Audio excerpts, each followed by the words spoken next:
The long-term sustainability of the beef industry is going to depend on the vision and ultimate success of the next generation. So how do we ensure younger farmers and ranchers not only have an opportunity to raise cattle, but the resources and support necessary to make a living?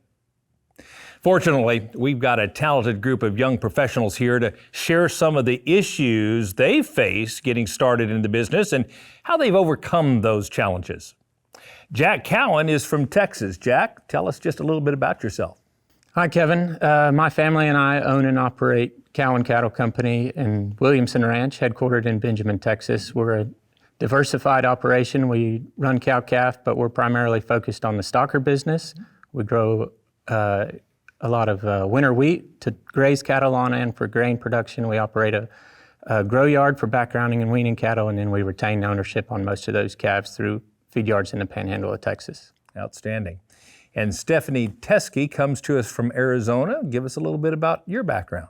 Yeah, so I'm from the Dugas Ranch. I'm a sixth-generation rancher from that area. My family and I still operate the business, my dad and I primarily.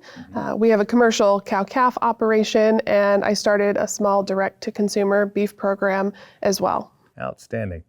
And Quentin Dailey comes to us from Nebraska. Quentin, yes, sir. Tell us a little bit about your operation. Yeah, Kevin, I come from Lexington, Nebraska. I would consider myself second generation, kind of a new business deal with my dad, and it was started with him and his best friend years ago. They had day jobs, and I kind of came into this role as wanting to do more with the operation out of college, and we were able to do that by me coming back and being there as that day-to-day guy. I'm sure there's lots of folks your age and younger that are watching this show, and we all face very different challenges getting started. I'm just curious, Quentin, let's start with you. What are some of the challenges you experienced as you established your business, and how did you overcome those? You know, I'd say some of the biggest challenges at this point that, as most operations have figured out, weather and markets are huge. Me as being very young in this, haven't seen a whole lot for, several decades. Those are the biggest things and how you work through those. And then also working with family and where you fit into that role. Because ultimately they still have control. Sure. And so what can you do and how do you work together? Those are big obstacles as a young producer coming in. Any reflections on what worked for you in managing any of those? Patience. That's good. Patience. Yeah. Try to come up with some ideas that might help. It might take some time to maybe get some of those ideas across and worked out. Changes aren't going to happen overnight. I'm very fortunate that my father is open to change. And often is thinking of ways to change himself and with the operation, not stuck in old ways.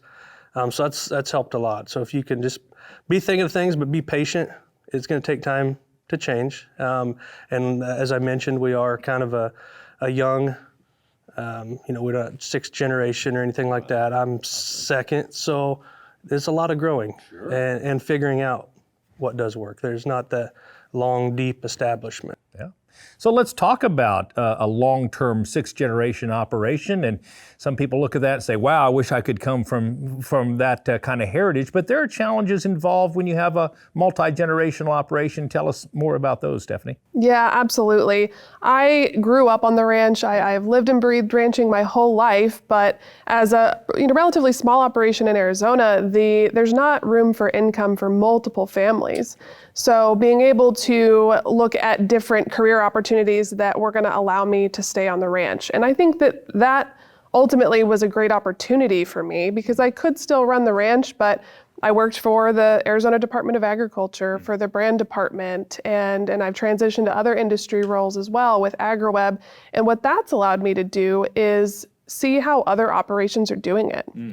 I've got to talk to a lot of ranchers and see how they're planning with family operations, and I've been able to bring that back to the ranch. And so this work from home opportunity that I have to be on the operation and still run things with my dad full time, but also kind of have that national lens on, we're not the only ones with these struggles, and I can come with some new, fresh ideas to better the operation. So it's not just the added income, it's that added expertise you're gaining by getting out, getting exposed to other operations that are equally as beneficial, it sounds like.